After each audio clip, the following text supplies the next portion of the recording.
Welcome back, I'm Joe Drifter, and this is episode 4 of Saving the Bayliner. We're going to be covering 3 things: removing the Outdrive, the engine, and the generator, so stay tuned. If you haven't, please like and subscribe, and ring the bell, and when we get the next video out, it will give you a notification, so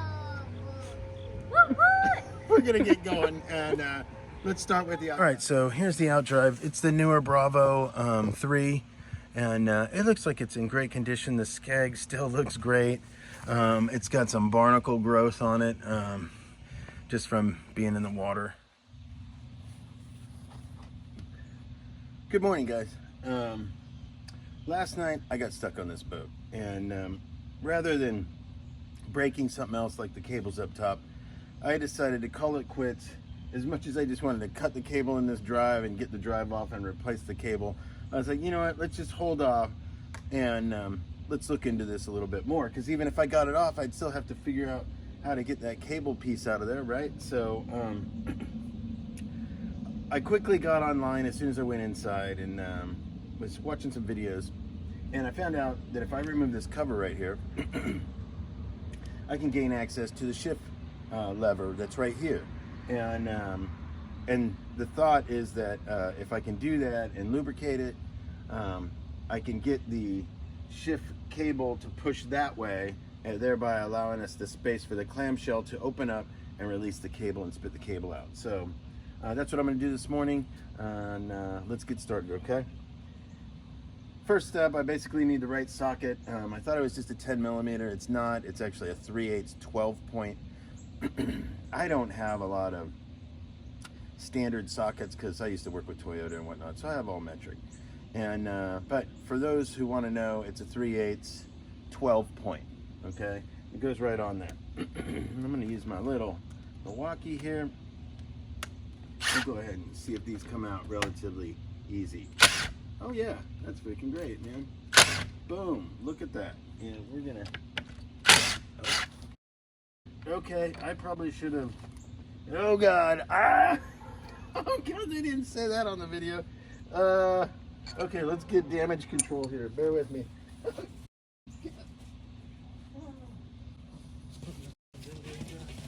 Oh god.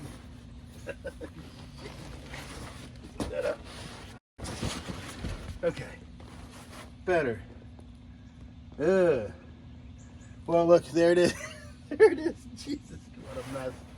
Early morning mayhem. All right. That is definitely what we need right there. There is some, okay, shells. That must have just fell in it when I took that off. There's our linkage right there. So, you know what's great, what I'm looking at right here is there is no water intrusion inside of here. So I should be able to move this right here, which I'm going to go after in just a minute. I don't see any corrosion or anything. Looks like it was all sealed up and the oil protected everything, so we don't got any corrosion inside.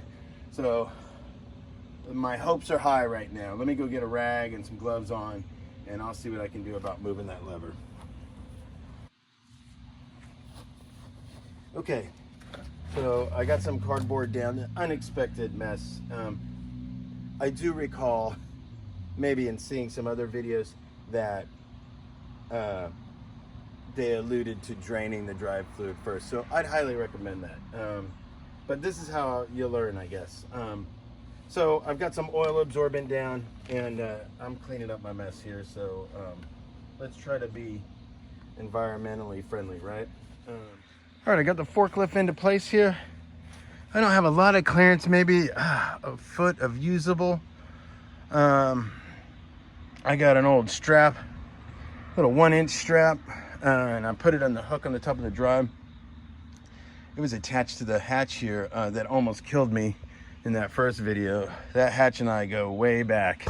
But I wanted to show you this. I just noticed that after our little work, our job there, look at the little thing is, let me get my finger over there. See it right in there? It kicked it out. So as soon as we hook onto that and give it a wiggle, whole drive is gonna come off. So right now I just gotta figure out a way to attach that strap to the end of those forks, get it as close as possible, choke up on it, And then hopefully the forklift does all the hard work for us. Look at that. Right off. Get a little help right there.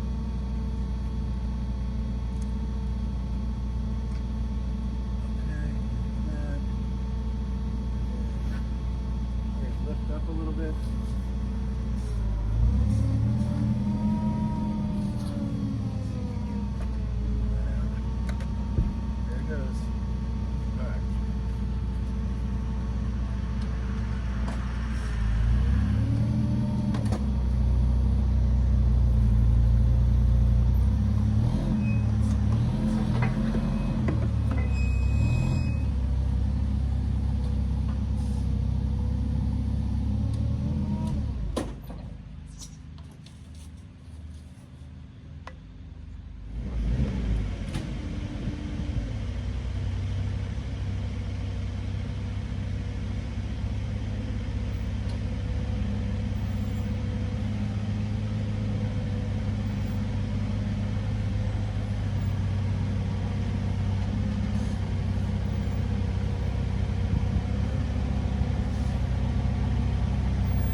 So I've got the Bayliner Outdrive mounted, and I've just repurposed these Harbor Freight engine stands.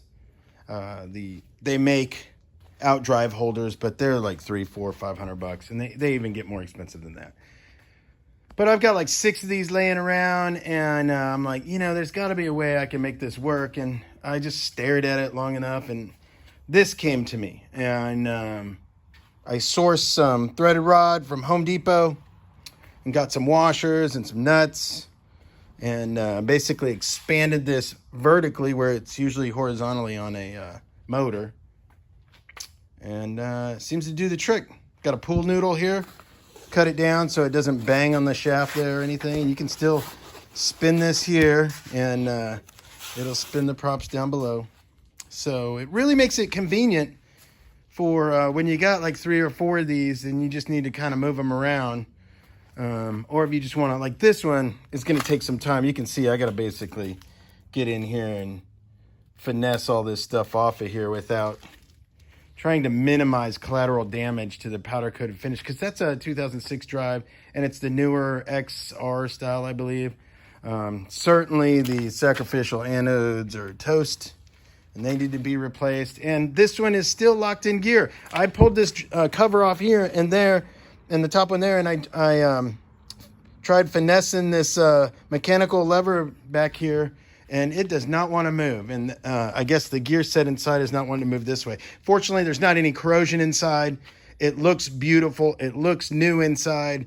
It's just stuck somehow. So when I have a little bit more free time and I'm not, in a hurry to do stuff, then I'm going to figure it out and I'm going to fix it. And it's not going to cost much at all. I'm confident about that. But we've got a hurricane or something brewing in the Gulf.